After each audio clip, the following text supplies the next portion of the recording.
আজকে আমরা শিখব বায়োগ্রাফি।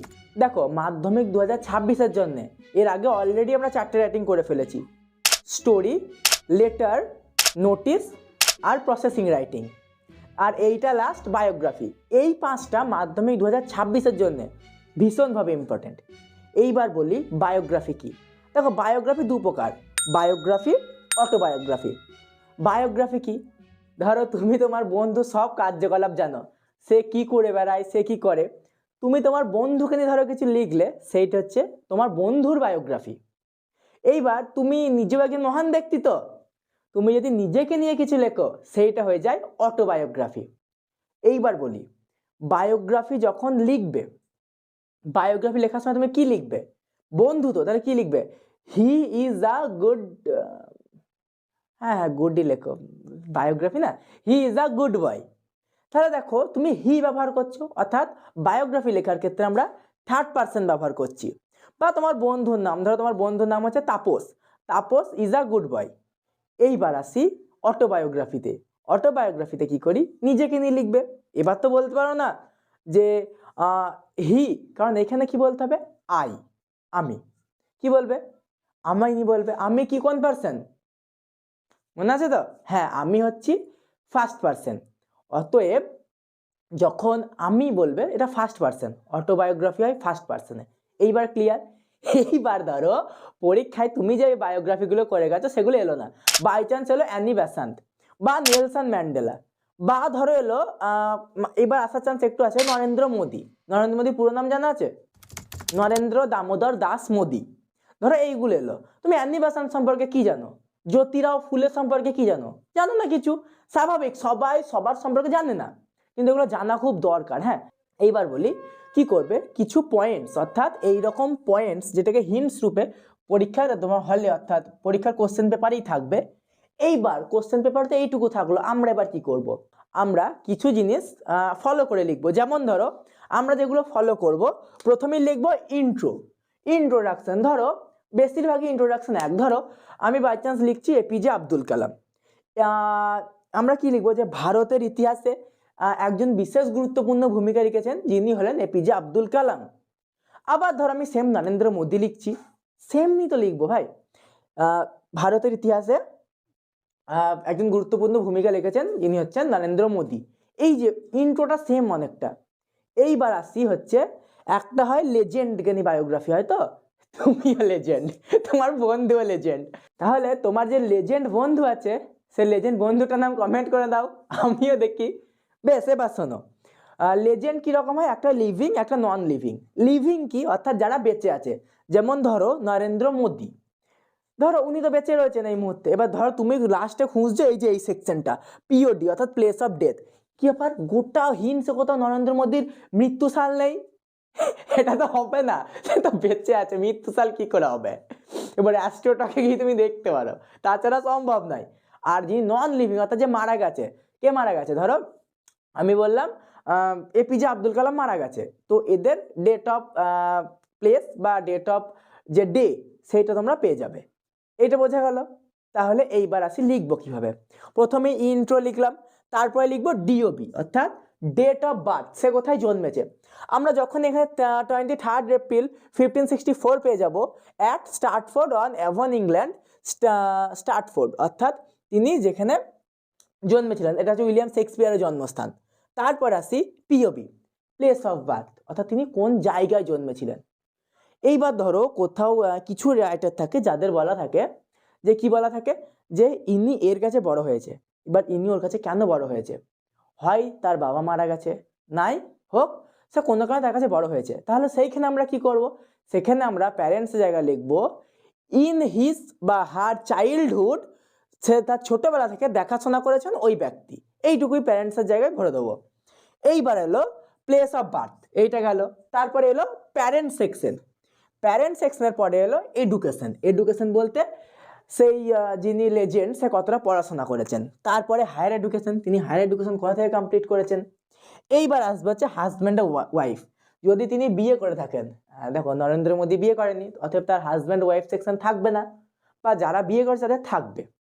এইবার এলো ওয়ার্ক, কাজ করার জায়গা। কাজ করার জায়গা লিখবো। এইবার বলি, এইখানে আরেকটা জিনিস তোমরা করতে পারো। ধরো বাই চান্স হলো MS ধোনি, এবার মহেন্দ্র সিং ধোনির একটা মেয়ে রয়েছে, তুমি সেই লিখতে পারো যে মহেন্দ্র সিং ধোনির একটা মেয়ে রয়েছে, এই জিনিসটা তুমি লিখতে পারো। এরপরে আসে অ্যাচিভমেন্ট, সে জীবনে কি কি করেছে। দেখো ইনি যেমন জীবনে বহু কিছু করেছে, যেমন অনেক বই লিখেছে, প্রচুর ড্রামা লিখেছেন, যেমন কিছু drama as you like it, এটা যেটা আছে merchant of Venice, as you like it তোমাদের পুরনো সিলেবাসে ক্লাস 11-এ ছিল, এখন নতুন সিলেবাসে নাই, পুরনো সিলেবাসে ছিল অ্যাজ ইউ লাইক ইটটা, এইটা হয়েছে। এবার তার অ্যাওয়ার্ড, সে জীবনে কি কি অ্যাওয়ার্ড পেয়েছে, অনেক কিছু পেতে পারে, ভারতরত্ন পেতে পারে, অস্কার পেতে পারে, যারা ইন্ডিয়ান তারা ভারতরত্ন পাবে, অস্কারও পাবে, এই যে জিনিসগুলো পেতে পারে। যেমন বিরাট কোহলি অর্জুন পুরস্কার পেয়েছে খেলার জন্য, মহেন্দ্র সিং ধোনি আর্মিতে চাকরি করতো, এই জিনিসগুলো লিখতে পারে অ্যাওয়ার্ডে। এইবার এলো কন্ট্রিবিউশন, তারা দেশের জন্য কি করেছে বা তারা দেশকে কি দিয়েছে। ধোনি কি দিয়েছে, ধোনি ওয়ার্ল্ড কাপ দিয়েছে, সম্ভবত 2011 সালে ধোনি ওয়ার্ল্ড কাপ দিয়েছিল। আচ্ছা, তাহলে গেল হচ্ছে কন্ট্রিবিউশন। এইবার আসি যেগুলো নন লিভিং, সেইগুলোর ক্ষেত্রে পরের গুলো হবে প্লেস অফ ডেথ, অর্থাৎ সে কোথায় মারা গেছে। আর একটা হচ্ছে প্লেস অফ ডেথ, আর একটা যেটা হবে হচ্ছে এরপরেই যেটা হবে ডেথ অফ ডেট, অর্থাৎ সে কবে মারা গিয়েছে সেই তারিখটা হবে। এইটা গেল ডেট অফ ডেট। এরপরে থাকছে কনক্লুশন, অর্থাৎ তার সম্পর্কে শেষে লিখবো যে ইনি খুব ভালো লোক ছিলেন, এনার এই ভূমিকা রয়েছে, এই জিনিসগুলো আমরা লিখলাম। আচ্ছা, তাহলে এবার উইলিয়াম শেক্সপিয়ারের হিন্টসগুলো দেখে নিই। প্রথমে কি রয়েছে পয়েন্টস, দেখো প্রথমে তার রয়েছে বার্থ 23 এপ্রিল 1564, কোথায় জন্মেছিলেন, স্টার্টফোর্ড অন অ্যাভন, ইংল্যান্ডে। প্যারেন্টেজে, অর্থাৎ প্যারেন্টেজে কে ছিল, জন শেক্সপিয়ার অ্যান্ড ম্যারি অ্যাডেন, অর্থাৎ তার বাবা মা ছিল প্যারেন্টেজ জন শেক্সপিয়ার এবং ম্যারি অ্যাডেন। এডুকেশন কোথায় করেছিল, এডুকেশন করেছিল স্টার্টফোর্ড গ্রামার স্কুল, স্টার্টফোর্ড, দেখো গ্রামার নয় কথাটা গ্রামার স্কুলে। তারপরে ওয়াইফ অ্যানি হ্যাথওয়ে। তার ক্রিয়েশনস কি কি ছিল, সনেটস ছিল, বহু সনেটস লিখেছে, সম্ভবত 64 সনেটস তার লেখা, 64 সনেটসই ফেমাস, যেগুলো তোমরা গ্র্যাজুয়েশনে গেলে পাবে, প্রতিটি ইউনিভার্সিটি সিলেবাসই থাকে ইংলিশে 64 সনেট, মেনলি সনেটস নাম্বার 59 ভীষণ ফেমাস। আচ্ছা, এইটা গেল। তারপরে আসছে হচ্ছে ড্রামাস, সে অনেক ড্রামা লিখেছে, রোমিও জুলিয়েট, এইরকম অনেক ড্রামা তার রয়েছে, রোম্যান্টিক ড্রামা ইনি বেশি লিখেছেন। দেখো ইংলিশে এজ হয়, কেউ রোম্যান্টিক এজের, কেউ ওল্ড এজের, ইনি হচ্ছেন রোম্যান্টিক এজের পোয়েট। এরপরে আসি কি করছে, কমেডিজ, অনেক কমেডিজ লিখেছে, as you like it, merchant of Venice, 12th night, much ado about nothing, etcetera, tragedies অনেক লিখেছেন। তখনকার দিনে কমেডি মানেই কিন্তু এইরকম হাসা ছিল না, তখনকার দিনে কমেডি মানে ছিল হ্যাপি এন্ডিং, অর্থাৎ যার শেষ ভালো তার সব ভালো, এইটাই ছিল কমেডির মূল বিষয়বস্তু, হ্যাপি এন্ডিং, এইটাই ছিল তখনকার দিনের কমেডির মেন ফান্ডা। এইটা গেল। এইবার তার কিছু কি, ম্যাকবেথ, হ্যামলেট, অথেলো, কিং লিয়ার, আর তার ডেথ হয়েছিল 23 এপ্রিল 1666, এটা ছিল তার ডেট অফ ইয়ার। এইগুলো থাকবে যে হিন্টস। আচ্ছা, এইটুকু অবধি না তোমাদের হলে দেওয়া থাকবে, আর এই জিনিস কটা যে কটা আমি বলে দিলাম, এই জিনিস কটা একটু ব্রেনে সাজিয়ে নাও। দেখো একটা মানুষ কি কি করতে পারে, এইগুলো মনে রাখা দরকার নেই, মুছে দাও। প্রথমে একটা মানুষ জন্মালো, জন্মানোর পর তার কি হবে, সে কোথায় জন্মালো, এই জিনিসটা আমরা দেখবো।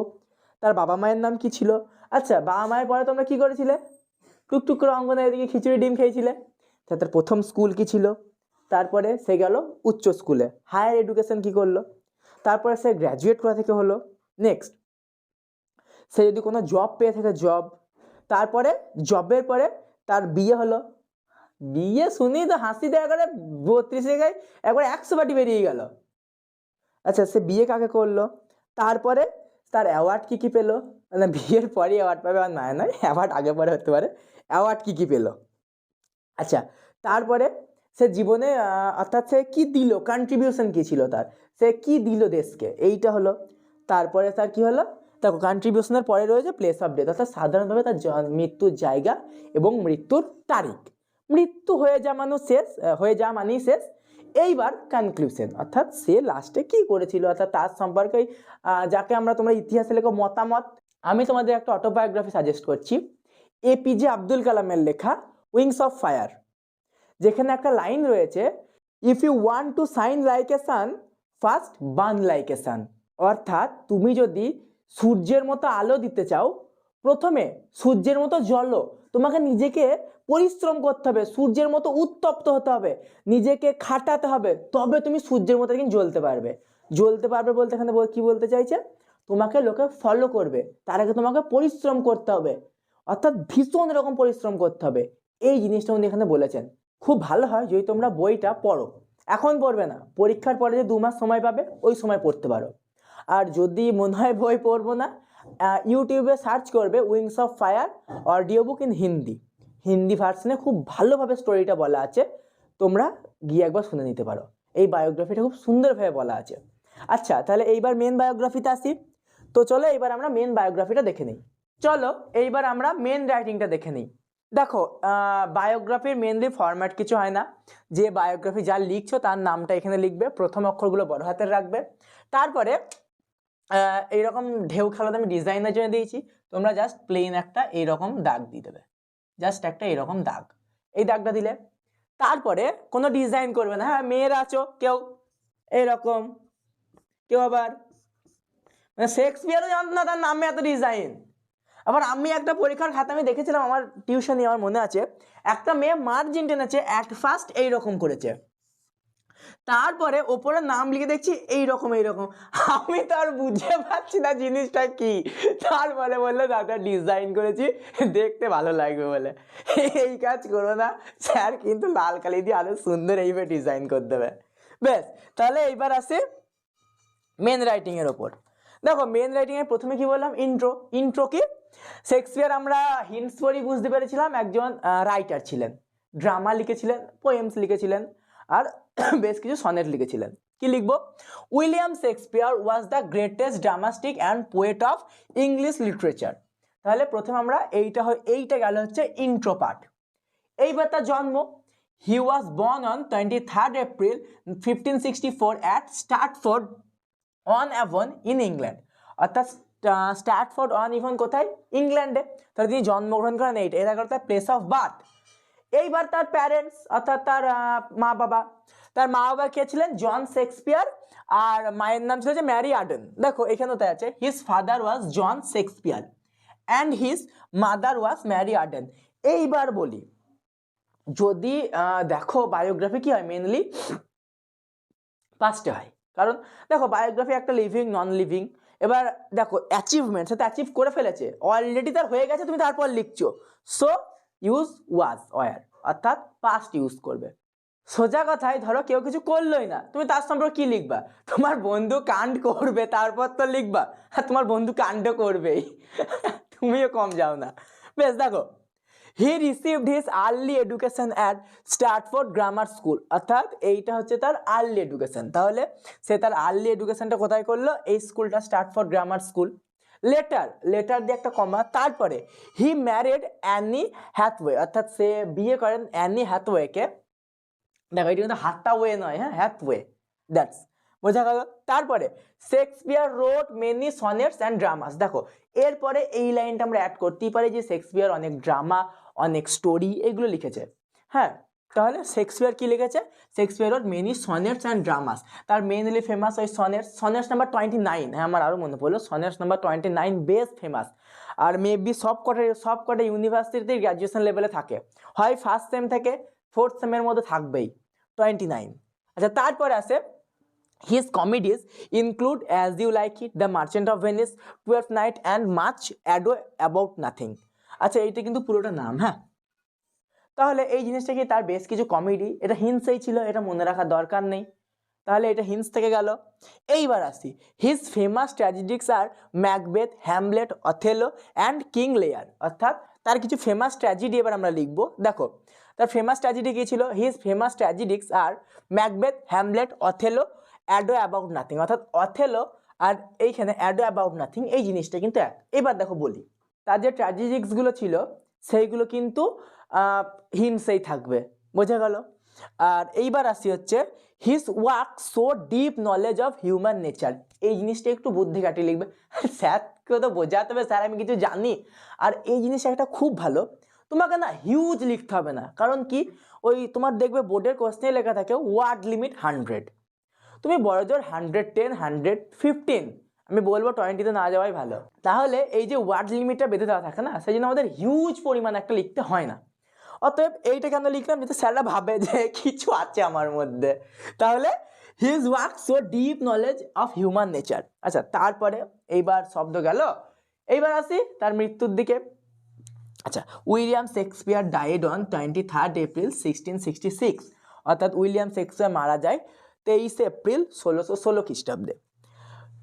এবার দেখো ওই লাস্টের conclusion, he will always be remember as an immortal writer. Immortal মানে হচ্ছে অমর, আমরা বাংলায় বলি না অমর, অর্থাৎ যিনি জীবনে যে মারা যাবে না, এই জিনিসটা হচ্ছে মানে হয়তো সে মারা গেছে কিন্তু আমাদের স্মৃতিতে সে সারা জীবন বেঁচে থাকবে, এই দ্যাটস ইমোর্টাল।